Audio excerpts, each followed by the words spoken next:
get that in focus. Okay, so we have the 7Chambers MoM hilt that I installed with custom electronics here, and particularly excited about this because of how I designed the chassis. I designed it to be fully removable, so you can take the battery in and out. And yeah, so it's a twist lock with these connectors and the connector in there. You've got the Proffie board, Shtok Pcb, Smugglers Outpost 28mm speaker, power button, aux button, so you can use this while it's out of the hilt, and then your power switch. So this kit is, these guys are for next build.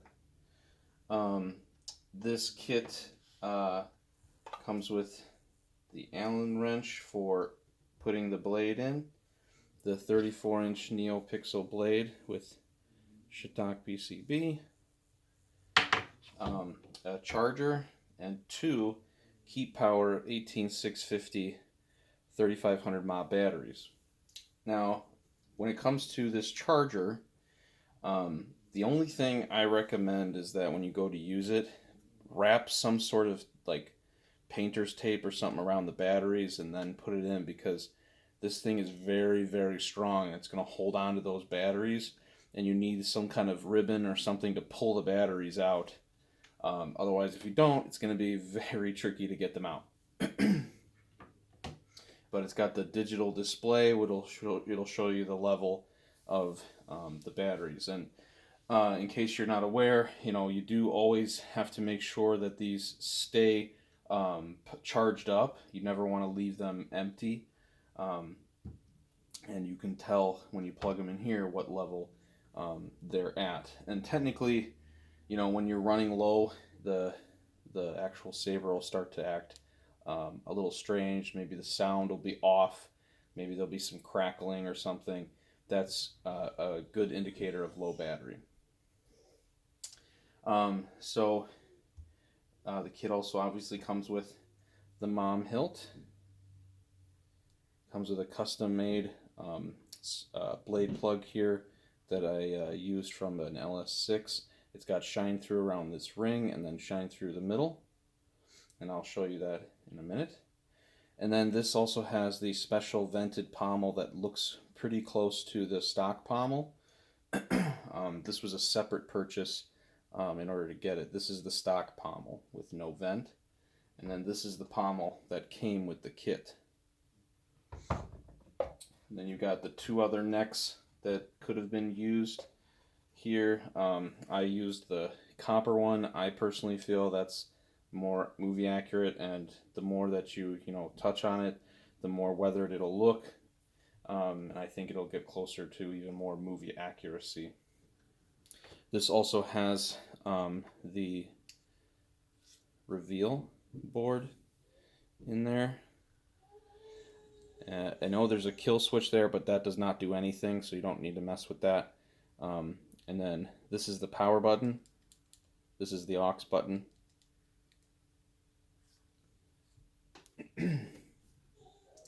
And then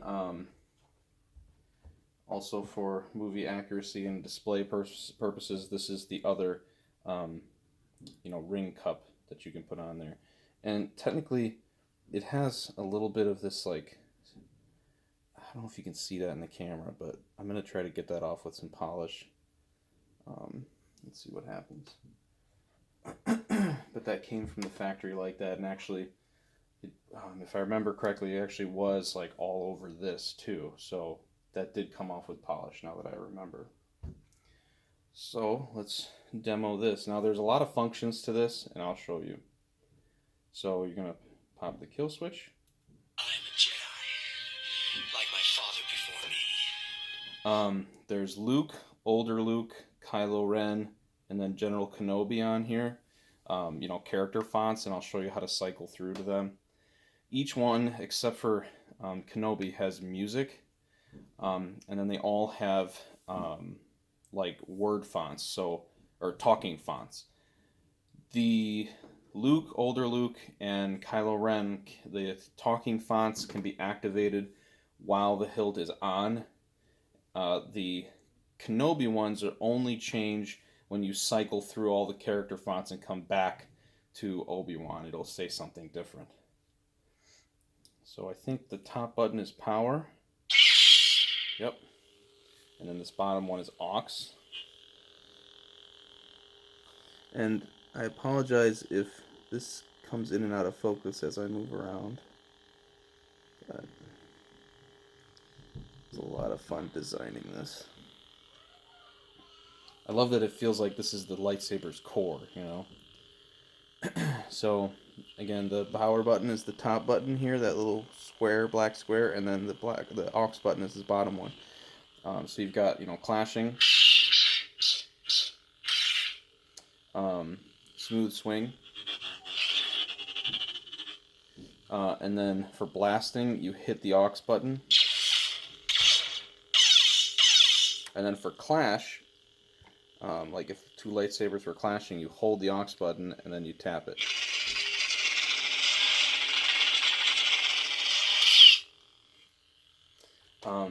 I highly do not recommend dueling with this. This is considered, in my opinion, a piece of art. So, I'd be very gentle if I were you. So anyway, to do the voices while the blade is ignited, you can hold power. I will not turn. And I can't control, what the next one is going to say. It'll cycle through randomly. Sometimes it'll repeat. I warn you not to underestimate my power. I am a Jedi, like my father before me. And there may be more, but for the sake of time in the video, I'm just going to move on. So for the music, when the blade is off, you're going to hold power. You're going to hold power. Oh, and sometimes if that happens, it's just a little glitch with the board. Just turn it off, then turn it back on, it'll work. See? So anyway, music. Hold power while the blade is off. And this music will actually play when you turn on the saber. It'll keep playing.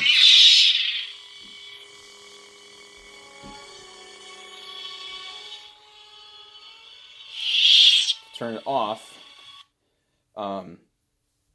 Retract the blade if it's on, and then hold power, let go, it'll turn off. Or you can retract the blade and then hit the aux button and cycle to the next character, and then it'll turn off. Legacy of the Jedi is failure. Hypocrisy, hubris. At the height of their powers, they allowed Darth Sidious to rise, create the Empire, and wipe them out. So this one is older Luke. And these fonts are actually made by the font makers over at Kyberphonics as well as KSith. And then you just, program them to the soundboard, to the SD card, sorry. And then you program the board so that the lights and the functions match the character. So again, there's music on this one too.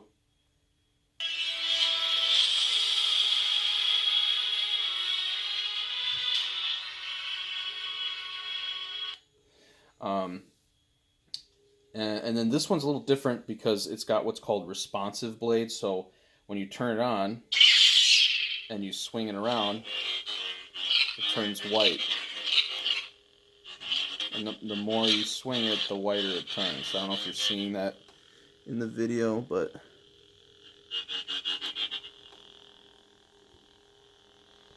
let me see if I can get it in focus here. There we go. Yeah. Same thing, it's got the same functions.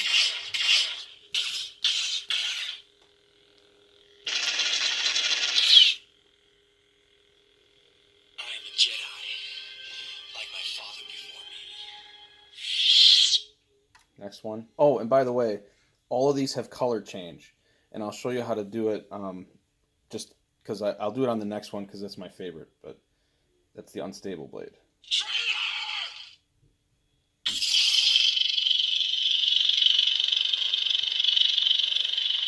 And I'm going to turn the lights off so that you can really see this, because it's really cool.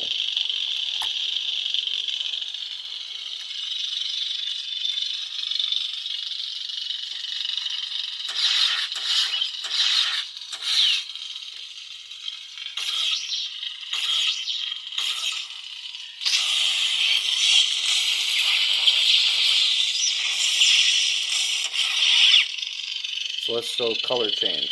So color change, to do it, you hold the aux button and then tap the power. You'll hear a little jingle, and then you can rotate it this way, or you can rotate it this way. And then when you get to a color you like, you'll do the same thing. So let me get to a color I like. In the unstable blade, I love the deep dark blue.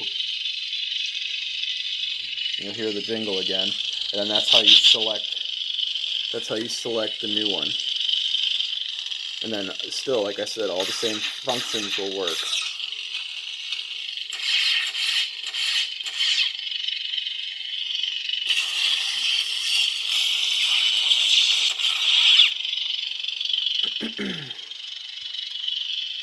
And then, again, for character fonts,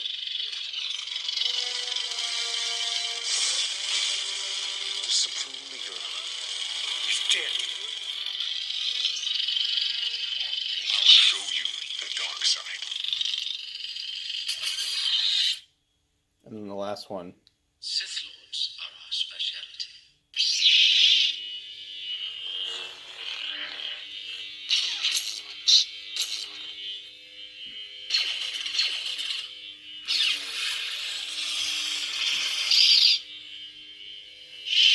Alright, so I'm going to kind of keep moving through just because I don't want to run out of time on my camera. So when you go to put it in, there's a couple ways to do it. First things first is you always want to have it off, because you don't want these to touch the inner metal body and then cross the wires. And you always have to go from the pommel up, and you always want to have both the pommel and the grenade section off when doing this, because it'll help for watching the connectors line up. I don't know if you can see with the camera here. Let me put it in focus, but in there, I was originally doing something different with that hole, but then I discovered this function, so it came out better. That's the female connector. So, you're always going to want this to slide on this channel here. I'll show you. On this smooth surface here. Okay, and you can watch this greebly as you're looking down. And again, from the bottom up, and then have the connector on the side here like this, kind of on an angle. And it'll kind of stop you a little bit until you find the right... There you go. And it's a tight build, so if you go too far, you can slide it back. Then, before you turn it, you want to watch up in there and make sure that it'll go in smoothly once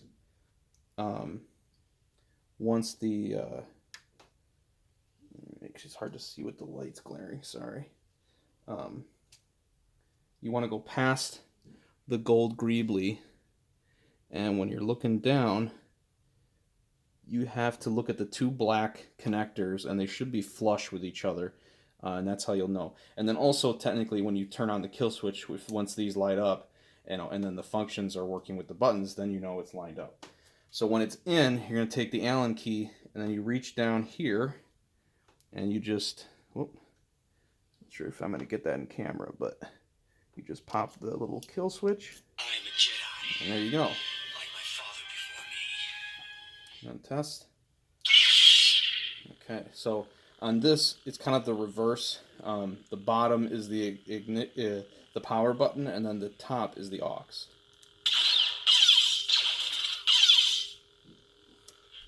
then I activate. No one's ever really calm. So I activated color change. But anyway, so these are very sensitive, just because it is very tricky to get it fully lined up. It is off by about a hair. So when you're screwing on this, always make sure you have the bottom on first, and you can put the it might take some time because this is a tight fit. It might take some time to get it to line up, but it's such a tight fit with the alignment of the pins that you can screw this on 99% of the way. When you go to 100, it's actually going to offset the pins. And I tried forever to get that to be completely dead on, but it is incredibly difficult because there is a whatchamacallit, the pads for the female side have a like a difference where they line up, so it's just getting that to align perfectly and then set so it glues and stays onto the body is like, it's probably virtually impossible to get it 100% lined up. But then again, on this, when you're wanting to screw the bottom pommel on, because the female and male connector are taking up space on the top edge here, this is not going to line up just by like that. You're actually going to have to kind of come in and pull it up, push in, and then just go until you meet the threads. And I greased them, so you should have a smooth process with that. Always grease these, because otherwise you'll end up with metal on metal. And then yeah, it's going to be slightly similar with the top. Oh, and whenever you're putting the top on, always have the blade disengaged, because when you're screwing this on, if that connector is just misaligned by a hair, it can cross the threads so while you're turning it, so you don't want that to happen.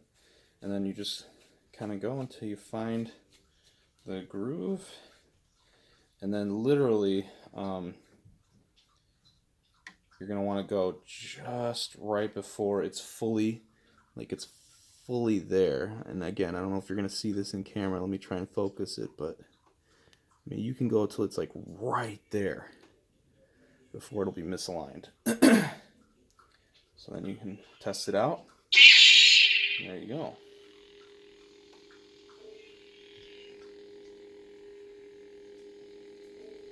Absolutely gorgeous hilt.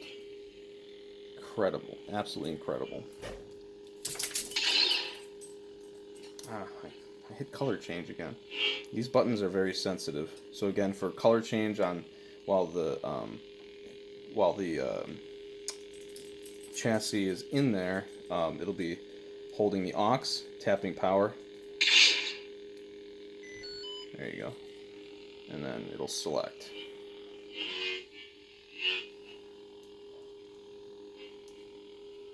Oh, that's what was happening. I could still screw it a little closer.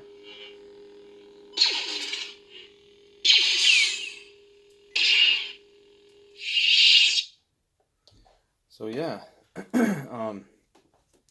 that is, oh, here, let me do it with the light off, so you can see there. Pretty cool. Let's get it back to green.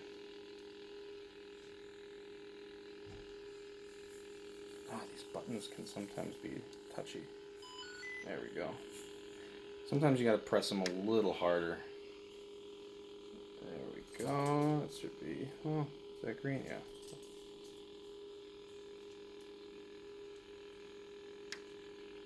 Come on. There we go.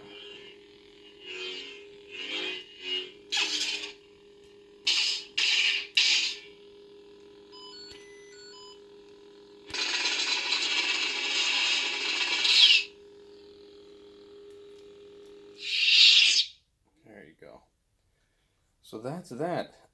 I'm going to work on the box a little bit, see if I can get the buttons a little looser so that you don't have to press so hard to get it to go. Oh, blade. So to do the blade, what you're going to want to do is have the blade turned off, obviously, and then you can hold